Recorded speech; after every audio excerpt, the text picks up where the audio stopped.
Friends, स्वागत है आपका फेम IBC 24 खोज एक एंकर की में।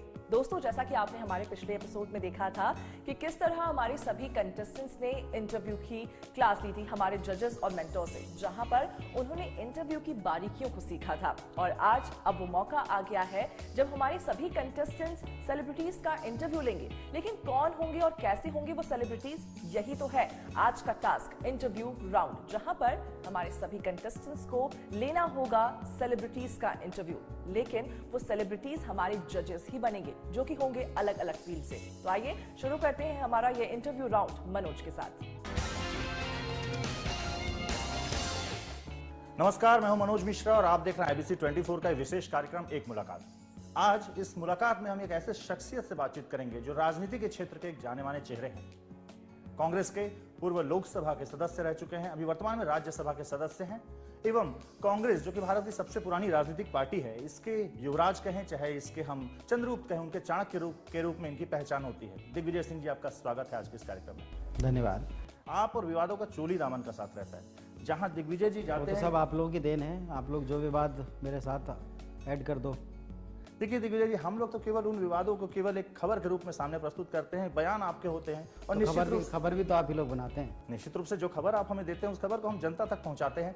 आपकी चुनौती देने की जो आदत है दिग्विजय जी, इसके बारे में तो खैर हम और पूरा संसार जानता है कि आपने इवन मोदी जी को भी चुनौती वही दी जाती है जहां पर कोई तथ्य हो। हम कहते हैं तथ्यों की जांच आप कराएं। कि प्रसिद्ध एंकर हैं अमृता राय, उनके साथ आपके प्रेम संबंधों को लेकर के questions, no more personal questions. 29 दिसंबर को आपने इस घटनाक्रम के विरोध में आपने पत्रकार को हमारे धमकी दी थी कि आप उसे अदालत ले जाएंगे, और 30 दिसंबर सिर्फ एक दिन धमकी नहीं दी। आप अगर राजनीति पर पूछना चाहें पूछें, वरना मैं ये लेवल उतार के जा रहा हूं। मोदी जी ने कहा था कि दिल्ली और देश को कांग्रेस मुक्त बनाना है। आप इसके थिंक टैंक माने जाते हैं, और कांग्रेस जो कि दिल्ली में वर्तमान में 0 सीट उनको प्राप्त हुई है, क्या आप मानते हैं कि कांग्रेस मुक्त भारत की शुरुआत आपके दिल्ली से हुई है?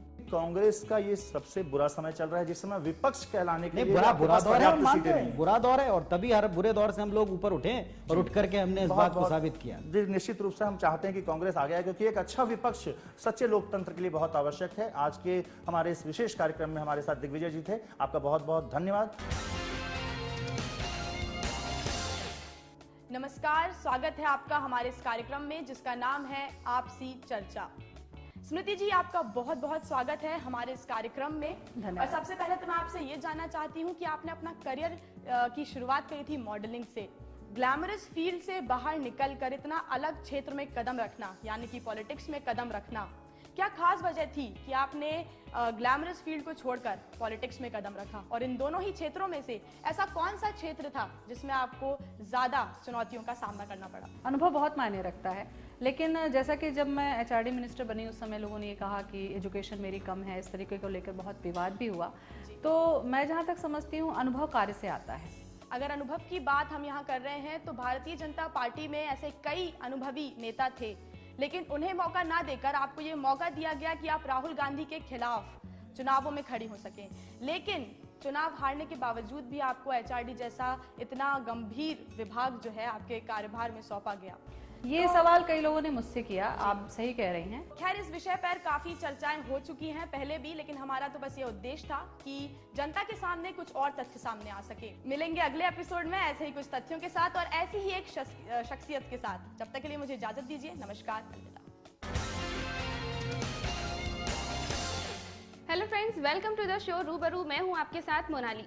दोस्तों, स्टारडम, फैशन, लुक्स और कंट्रोवर्सीज काफ़ी होते हैं किसी सितारे के लिए, लोगों के अपने दिलों में जगह बनाने के लिए। लेकिन इन सब से भी हटकर हमारे साथ एक ऐसा सितारा मौजूद है जिसने इन सब से हटकर लोगों की सोशल एक्टिविटीज से खुद को जोड़ा और आज न सिर्फ उनके दिलों में जगह बनाई बल्कि उनके दिल का राजा बन चुका है। बात करते हैं सलमान खान की। सलमान, बहुत बहुत स्वागत है आपका हमारे इस शो पर। बड़ा अच्छा बोलती हैं आप। सर, सबसे पहले जानना चाहेंगे कि आप रायपुर में आए हैं, आपका रायपुर में ये दूसरा दौरा है।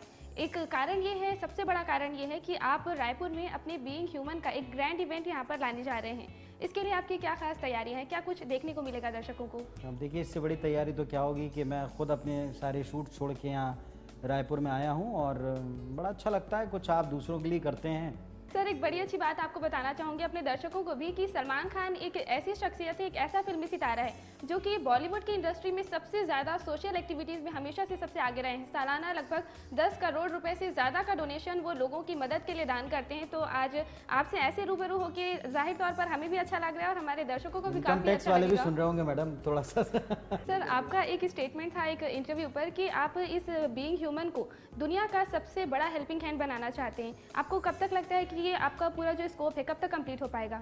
देखिए, करने के लिए इतना कुछ है दुनिया में कि आप कितना भी करेंगे आपको कम ही लगेगा। सलमान को तो पहले हम इस चीज़ के लिए बधाई देना चाहेंगे, हमारी शुभकामनाएं उनके साथ में हैं। शुक्रिया। और सर, आपका यहाँ पर आने के लिए बहुत बहुत शुक्रिया। कहते हैं जिंदगी का सफर बहुत सुहाना होता है, इसे खुशनुमा बनाया जा सकता है चुलबुलाहट सी हंसी के साथ। नमस्कार, मैं हूँ राशि। खास मुलाकात प्रोग्राम में आपका स्वागत है, जिसमें हम बात करते हैं खास लोगों से और जानते हैं उनकी खासियतों को। इसी बीच हमारे साथ मौजूद है सोनाक्षी शर्मा, जिन्होंने छोटी उम्र में ही अपने सपनों को बड़ा कर दिया था। रायपुर एक छोटी जगह है, रायपुर से मुंबई तक का सफ़र जैसा कि आपने बताया कि चुनौतियों भरा था, तो मुंबई जाकर आपको कौन कौन सी ऐसी परेशानी झेलनी पड़ी? रहने खाने की चुनौती होने के साथ साथ मेरे लिए ये था कि इतनी भीड़ में मैं अपनी पहचान कैसे बनाऊंगी, लेकिन मेरे दिल में जज्बा था और मैं चाहती थी कि मैं कुछ अलग हटकर काम करती हूँ तो मुझे अपनी जगह एक दिन ज़रूर मिलेगी। सोनाक्षी, जैसे आपके पास इतना खूबसूरत चेहरा है और आप जिस तरह एक नए नए लोगों को एक रियलिटी शो में लाते हैं, एक नया टैलेंट लाते हैं, क्या आपको नहीं लगता कभी कि मुझे भी ऑन स्क्रीन लोगों के सामने आना चाहिए? नहीं, मुझे लगता है कि मैं शायद काम को जिस तरीके से बाहर निकालना है वो मैं सामने वाले से ज़्यादा अच्छे से निकलवा सकती हूँ, बजाय इसके कि अगर मैं उसमें खुद करूँ। चलिए, IBC 24 के स्टूडियो आने के लिए बहुत बहुत धन्यवाद आपका। आगे भी आपके सामने एक नई हस्ती के साथ मौजूद होंगे। खबरों के लिए आप बने रहिए IBC 24 पर। नमस्कार दोस्तों। तो देखा आपने, इंटरव्यू लेना एक आसान बात नहीं होती। एक एंकर के लिए ये बहुत मुश्किल काम होता है, क्योंकि जब कोई हस्ती आपके सामने बैठी होती है तो आपको उसकी बात दर्शकों तक पहुंचानी होती है। जारी रहेगा हमारा ये इंटरव्यू राउंड, यहाँ रुक रहे हैं ब्रेक के लिए।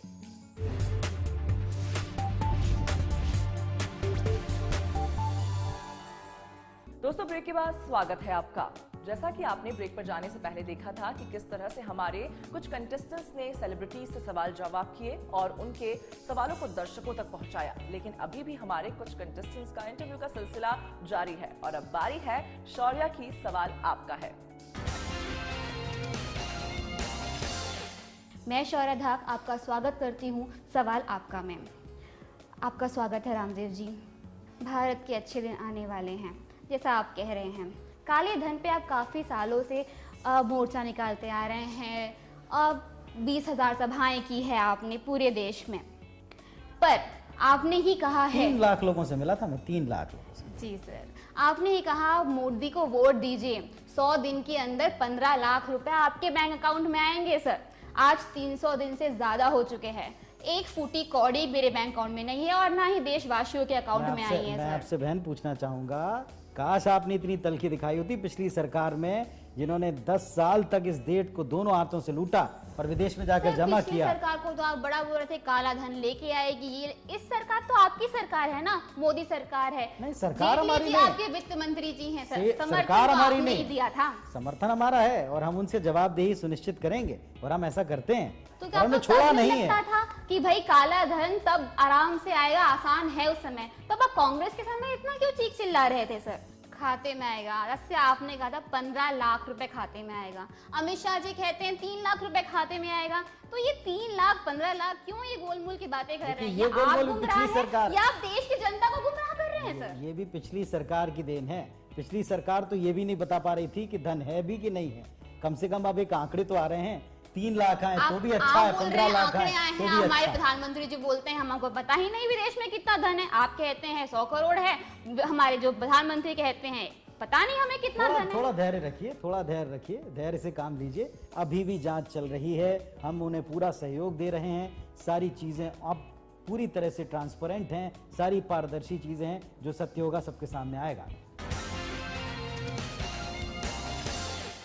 नमस्कार, मैं ऋचा वैद आपका स्वागत करती हूं आज के हमारे कार्यक्रम रूबरू में। आज हमारे साथ हैं पद्मश्री पद्म भूषण डॉक्टर तीजन बाई। तीजन जी, आपका स्वागत है हमारे कार्यक्रम में। धन्यवाद। तीजन जी, हमें ये बताइए कि अक्सर औरतें वेदमती शैली में करती, जिसमें बैठकर महाभारत की कथाएं सुनाई जाती थी, लेकिन आपने कपालिक चुना, जिसमें आदमी खड़े खड़े करते थे, और आप वो पहली औरत थी जिन्होंने शैली को अपनाया। पर कहीं आपको नहीं लगता कि धीरे धीरे आज के युवा वर्ग जो है वो अक्सर हिप हॉप की तरफ या वेस्टर्न म्यूजिक की तरफ जाते जा रहे हैं? जो लोक कला है हमारी, जैसे छत्तीसगढ़ की धरोहर है पंडवानी, वो धरोहर कहीं ना कहीं विलुप्त होती जाती है। तो क्या आप हमारे युवाओं को जो इस शो को देख रहे हैं उन्हें कुछ संदेश देना चाहेंगे? तो मोला ऐसे लगते कि कोनो जमाना के लइका मन होए ओ मन अपन संस्कृति अपन कल्चर के जो माया है वो हमेशा रहते, और लोक कला एक ऐसे कला है जेन लइका मन ला हमेशा बांध के रखते हो। ये बात तो बिल्कुल सही कही मैम। अगर युवा को या आज के लोगों को पसंद नहीं आता तो आप आज हमारे साथ हैं, तो वो दिखता है कि लोगों को पसंद आता है। ये थी तीजन बाई, जो आज की सबसे मशहूर कलाकार मानी जाती हैं। नमस्कार, मैं हूं नेहा राजपाल। स्वागत है आपका आपके अपने शो आमने सामने में। आज जो गेस्ट हमारे साथ हैं उन्हें मैं चार्मिंग बैट्समैन कहूं, फ्यूचर कैप्टन कहूं या फिर पोस्टर बॉय। जी हाँ, हम बात कर रहे हैं युवाओं की पहली पसंद बन चुके विराट कोहली की, जो इस वक्त हमारे स्टूडियो में मौजूद है। विराट, स्वागत है आपका। हाय, आप मुझे केवल विराट कह सकते हैं। सर, आपने under 19 world cup winning team में कप्तानी की। 2011 में आप वर्ल्ड कप विनिंग टीम के सदस्य थे। लगभग दर्जन भर कंपनीज के आप ब्रांड एम्बेसडर हैं। युवाओं की पहली पसंद हैं, लड़कियों के ड्रीम बॉय हैं। कैसा लगता है आपको? बस ऐसा लगता है कि खेलता जाऊं और ये उपलब्धियां थोड़ी बढ़ती जाएं। सर, मीडिया के सामने आपने अनुष्का और अपने रिलेशनशिप को एक्सेप्ट कर चुके हैं आप। कैसा लगता है आपको जब आपकी अनुष्का को आपकी हार का जिम्मेदार कहा जा रहा है? क्या कहना चाहेंगे आप इस बारे में? ऐसा नहीं है, टीम अपना काम करती है, प्लेयर्स ने अपना काम किया, उसमें किसी के आने जाने से कोई फ़र्क नहीं पड़ता। आपने ये भी कहा कि उसे स्वीकार किया, ना तो कभी स्वीकार किया ना कभी डिनाई किया, जो है सबके सामने है। जी सर, जो है सबके सामने हैं। आप उन्हें अपना लकी चार्म मानते हैं। आप जब भी सेंचुरी या हाफ सेंचुरी करते हैं तो आप उनकी तरफ अपने बैट से इशारा करते हैं। मीडिया से मेरी शिकायत है कि लकी चार्म तो कई बार उसे भी बता दिया जाता है, किसी बैट को बता दिया जाता है, किसी बॉल को बता दिया जाता है। कई बार तो ऐसा लगता है कि सारे लकी चार्म की वजह से मैं काम कर रहा हूँ, अदरवाइज तो शायद मेरा कोई रिकॉर्ड ही नहीं होता। तो ये थे हमारे साथ विराट कोहली, जिन्होंने बड़े खुले अंदाज में हमारे हर सवाल का जवाब दिया और उन्होंने बताया कि वो अपने करियर को लेकर के कितने एम्बिशियस हैं। नमस्कार, मैं प्रियंका सिंह आप सभी का स्वागत करती हूँ हमारे इस शो पर, जिसका नाम है एक मुलाकात। माधुरी दीक्षित जी, बहुत बहुत स्वागत है आपका हमारे इस शो पर। माधुरी जी, आप तो पहले ये बताइए कि आपने फिल्म इंडस्ट्री में काफ़ी अनुभव गेन किया है, बहुत अनुभवी रही हैं आप। फिल्म इंडस्ट्री के साथ साथ आप सामाजिक कार्यों से भी जुड़ रही हैं। अब बेटी बचाओ बेटी पढ़ाओ अभियान में आप अपने अभियान में किस जगह को पहले नज़र पे देखती हैं? मेरे लिए वो जगह ज़्यादा ज़रूरी है जहाँ पर लोग शिक्षित नहीं हैं, जो पढ़े लिखे नहीं हैं, जिनको किसी दबाव की वजह से या किसी घरेलू पर संस्कार जो रूढ़िवादी जो होते हैं, जो बेटी और बेटे के बीच में फ़र्क करते हैं, उस इलाके में मैं सबसे पहले काम करना, एक संदेश देना चाहूँगी कि आप बेटे के पीछे ना दौड़ें, क्योंकि कल को आपको अपने बेटे के लिए जो बहू चाहिए होगी वो भी किसी घर की बेटी ही होगी। जय ललिता जी से जय प्रदा तक, हेमा मालिनी से लेके स्मृति ईरानी तक, तो आपको भी ऐसा कुछ लग रहा है कि मुझे भी पॉलिटिक्स में थोड़ा सा इंटरेस्ट लेना चाहिए, मुझे भी आना चाहिए? नहीं, मुझे नहीं लगता, क्योंकि मुझे ऐसा लगता है कि कला के जरिए ही मैं जो संदेश है, जो मैसेज है, वो जनता तक पहुंचा सकती हूँ। माधुरी दीक्षित का हम बहुत बहुत धन्यवाद करते हैं अपने शो में आने के लिए। तो फ्रेंड्स, देखा आपने किस तरह से हमारे जजेस हमारे कंटेस्टेंट के सामने आकर अलग अलग रूप में सेलिब्रिटीज बनकर बैठ जा रहे हैं और हमारे कंटेस्टेंट के लिए कितनी मुश्किल हो रही है उनसे सवाल जवाब करना। लेकिन उनकी चुनौतियों का सिलसिला अभी आगे भी जारी है। यहाँ रुक रहे हैं ब्रेक के लिए।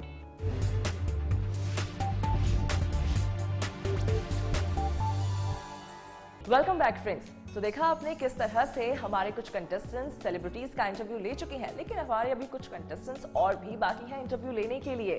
तो यानी अब हम शुरुआत करने वाले हैं हमारी अगली कंटेस्टेंट के साथ, जो है पी शिल्पा, सीधी बात पर। नमस्कार, मैं पी शिल्पा आपका स्वागत करती हूँ सीधी बात में। 16 दिसंबर 2012 का वह निर्भया कांड, जिसने हमारे देश की अंतरात्मा को झकझोर दिया। आज उसी रेप कांड के आरोपियों के बचाव कर रहे एमएल शर्मा जी हमारे साथ मौजूद हैं। एमएल शर्मा जी, सबसे पहले आपका स्वागत करती हूँ हमारे शो में। धन्यवाद जी। जहाँ पूरा देश निर्भया के साथ था, निर्भया कांड के खिलाफ आक्रामक तेवर थे, वहीं आपने उन आरोपियों का बचाव करने के पक्ष में सामने आप आए और आपने साथ में तो ये मैं आपसे क्या कहूँ, ये आपका एक प्रैक्टिकल सोच है, आपकी व्यक्तिगत राय?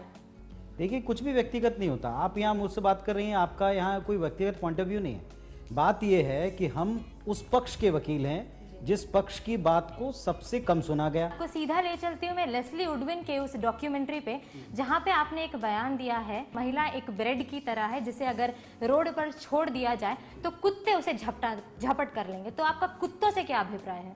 लेकिन दुर्भाग्य ये है कि अगर यही बात कोई ओपन फोरम पर कह देता है, सत्य को सिद्ध करने के लिए कहता है, तो आपको बुरा लगता है। मैं सहमत हूँ, लेकिन क्या आप महिलाओं को एक ब्रेड से तुलना करेंगे? वैसे मैंने अपना काम वकील के नाते किया। वो बाइट भी मेरी निजी राय नहीं थी, वो बाइट भी एक वकील की बाइट थी। हमेशा की तरह आज हमारे साथ स्टूडियो में मौजूद है हमारे देश की स्टार खिलाड़ी। जी हाँ, हम बात कर रहे हैं इंटरनेशनल बैडमिंटन चैंपियन ट्रॉफी जीत चुकी सानिया नेहवाल का। सबसे पहले मैं आपसे ये पूछना चाहूँगा सानिया जी कि आपने 2007 से आप इंग्लैंड बैडमिंटन चैंपियन ट्रॉफी का हिस्सा बन रही है। 2010 में आप सेमीफाइनल तक गई, 2013 में फिर से आप सेमीफाइनल तक गई और 2015 में आपने फाइनल तक का सफ़र पूरा किया। क्या हम आपसे ये उम्मीद कर सकते हैं कि आने वाले 2017 में जो इंग्लैंड बैडमिंटन चैंपियन ट्रॉफी होगी वहाँ आप फाइनल भी जीत के आएंगी?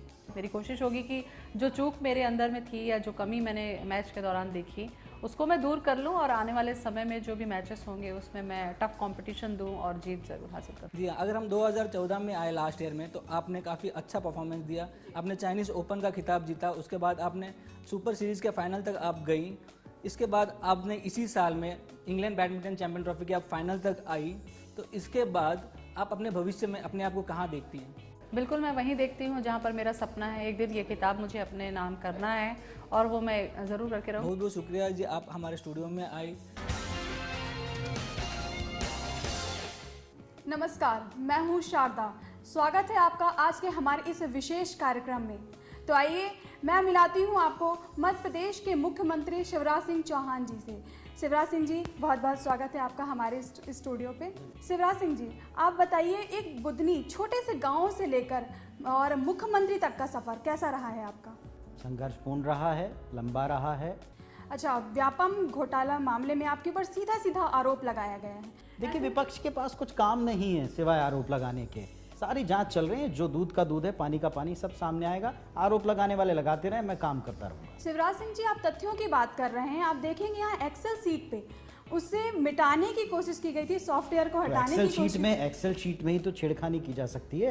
यही तो हम कह रहे हैं कि जांच का बिंदु है, वो एक्सेल शीट की जांच करा ले, पता चल जाएगा कि एक्सेल शीट में छेड़खानी कैसे, कब और किसने की। और अगले अंक में मैं फिर से किसी विशेष हस्ती के साथ आप लोगों के साथ रूबरू होंगी। तब तक के लिए मुझे इजाजत दीजिए। नमस्कार। नमस्कार, स्वागत है आपका हमारे शो आपकी बात में और आपके साथ मैं हूँ फारिया। आज जो गेस्ट हमारे यहाँ मौजूद हैं, उनकी कॉमेडी और प्रेजेंस ऑफ माइंड के हम सब बहुत बड़े फैन हैं। उन्होंने अपने हुनर से कॉमेडी की कला को एक नया मुकाम और इज्जत दिलाई है। जी हाँ, हम बात कर रहे हैं the king of stand up comedy mister Kapil Sharma. बहुत बहुत स्वागत है आपका हमारे इस शो में। मुझे आपसे ये पूछना है कि आप टीवी एंकर रह चुके हैं, आपने सिंगिंग भी की है और कॉमेडियन भी रह चुके हैं, तो अब बॉलीवुड में आप एक्टिंग का हुनर आजमाने जा रहे हैं। आप कैसा फील कर रहे हैं? बस काम मिलता रहे, काम करते रहे, हंसते हंसाते जीवन कटता रहे। हाल ही में आपकी अब्बास मस्तान निर्देशित फिल्म आ रही है किस से को प्यार करूं। फिल्म के टाइटल से ही हमें समझ में आ रहा है कि आपकी फिल्म की कहानी बड़ी ही दिलचस्प होगी। तो क्या कहना है आपका? बड़ी अच्छी फिल्म बनी है, खूब मेहनत हम लोगों ने की है। मेहनत तो हमेशा करते हैं, लेकिन फिल्म में पहली बार मेहनत की है। हमने ये भी सुना है कि आपने अपनी फिल्म में अपनी ही आवाज में गाना भी गाया, तो कुछ लाइन हमारे दर्शकों के लिए हो जाए जो आपको सुनना चाहते हैं। वो भी एक्चुअली क्या है कि सरप्राइज रखा हुआ है, तो सरप्राइज को सरप्राइज हम रहने दें। बहुत ही सरप्राइजेस दे रहे हैं हमें इस फिल्म में, तो हम जरूर देखने आएंगे आपके सारे सरप्राइजेस। बिल्कुल जी, बहुत बहुत शुक्रिया आप हमारे शो में आए। सो फ्रेंड्स, देखा आपने किस तरह से ये टास्क हमारे कंटेस्टेंट्स के लिए जितना मुश्किल था, हमारे जजेस के लिए भी कम नहीं था, क्योंकि उन्हें अलग अलग सेलिब्रिटी बनकर उनके सामने मौजूद होना था और उनके सवालों का जवाब देना था। तो जैसा कि अब आपने देख लिया कि इंटरव्यू किस तरह से लिया जाता है, उसकी बारीकियों को हमारे कंटेस्टेंट्स ने समझ लिया और आपने भी देखा कि उन्होंने किस तरह से परफॉर्म किया। लेकिन इसका रिजल्ट क्या होगा ये मुझे भी नहीं पता, लेकिन वो आपको पता चल जाएगा हमारे अगले एपिसोड में। तब तक के लिए मैं आपसे लेती हूँ अलविदा। See you and take care.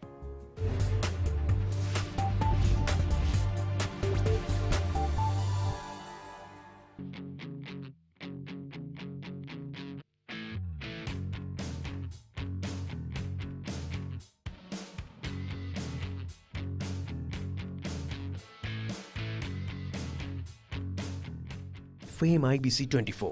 Associate sponsors Parthvi College of Engineering and Management, India's digital superstar, Balco and Panishahi.